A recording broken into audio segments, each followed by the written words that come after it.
Now the whole earth had one language and the same words.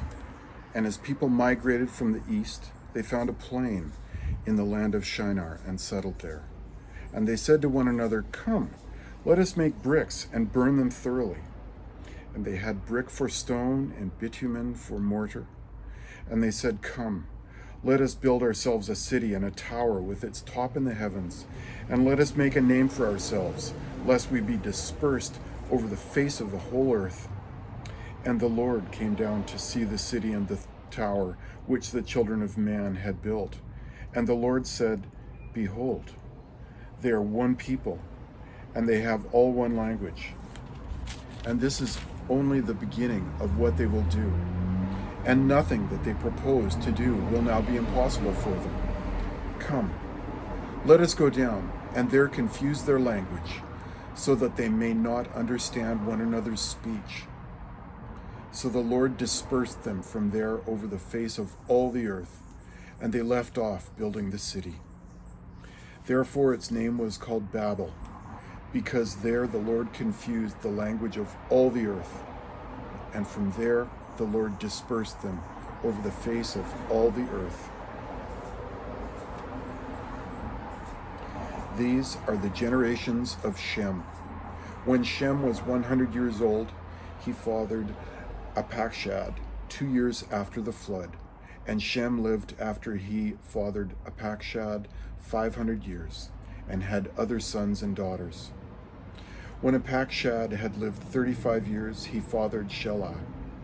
And Apakshad lived after he fathered Shelah 403 years, and had other sons and daughters. When Shelah had lived 30 years, he fathered Eber. And Shelah lived after he fathered Eber 403 years, and had other sons and daughters. When Eber had lived 34 years, he fathered Peleg.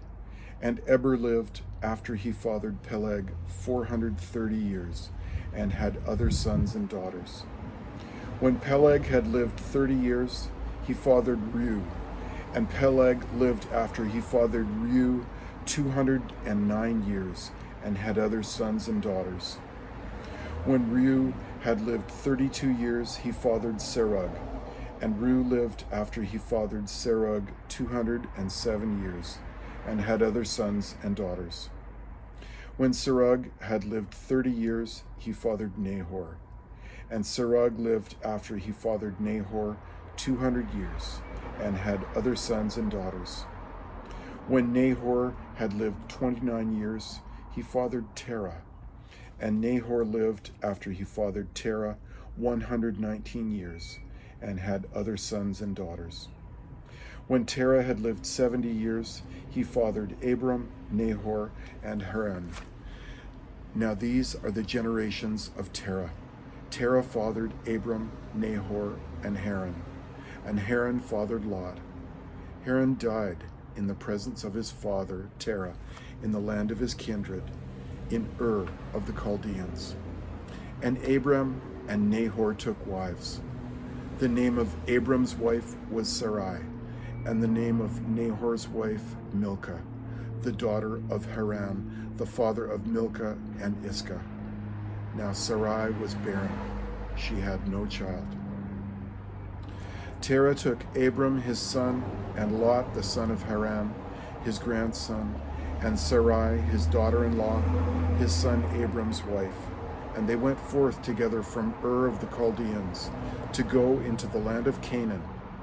But when they came to Haran, they settled there.